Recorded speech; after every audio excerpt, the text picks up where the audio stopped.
இன்னைக்கு இந்தி திணிப்பு அடப்போங்கடா இந்தி திணிப்பு.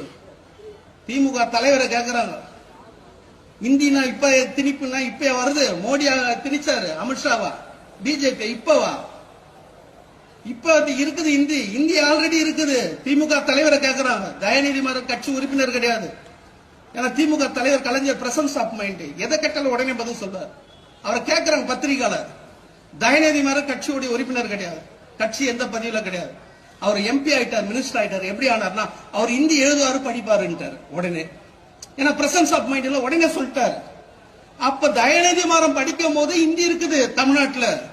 எங்க இருக்குதுன்னா தனியார் பள்ளிக்கூடத்துல இந்தி இருக்குது. தனியார் பள்ளிக்கூடம் பார்த்தா இந்தி இருக்குது. இன்னைக்கு இந்தி எதிர்ப்பு, இந்தி திருப்பி போராட்டம் பண்ற எல்லா தலைவருடைய குழந்தைங்க, பேரன் பேத்தி மகள் எங்க படிக்கிறாங்கன்னா தனியார் பள்ளிக்கூடத்துல. அந்த அப்ளிகேஷன்ல கேட்கறாங்க செகண்ட் லாங்குவேஜ் என்னன்றாங்க. இந்தியா, சமஸ்கிருதமா, பிரெஞ்சான்றாங்க. எல்லாம் இந்தியன் டிக் பண்ணிட்டு வராங்க. அப்ப தமிழ் தேசியவாதி இன்னைக்கு தமிழ்நாட்டில் இந்தி இருக்குது, தனியார் மையத்தில் போய் போராட்டம் பண்ண சொல்லு. இந்தி திணிக்காத, இந்தி எதிர்க்க சொல்லு, பார்ப்போம்.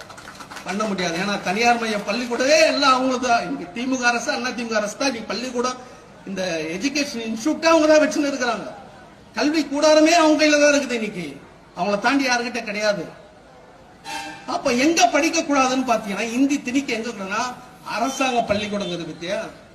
இங்க இந்தி திணிக்க கூடாது, இந்தி வரக்கூடாது. அப்ப அரசாங்க பள்ளிக்கூடத்துல யார் படிக்கிறா?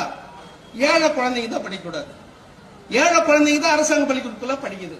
அப்ப இங்க மட்டும் தான் எதிர்க்கிறாங்க. அப்ப இந்த அரசாங்க பள்ளிக்கூடத்துல எங்காவது இவங்க போராட்டம் பண்ற, அது சுபவியா இருக்கட்டும், வீரமணியா இருக்கட்டும், சீமானா இருக்கட்டும், அவங்க உறவுக்காரர் அந்த குழந்தை இங்க அரசாங்க பள்ளிக்கூடத்துல படிக்குதான்னா படிக்கிறது கிடையாது. எல்லாம் தனியார் பள்ளிக்கூடம். அப்ப அரசாங்க பள்ளிக்கூடத்துல ஏழை குழந்தைங்க ஒரு மொழியை கத்துக்கூடாது, அவ்வளவுதான்.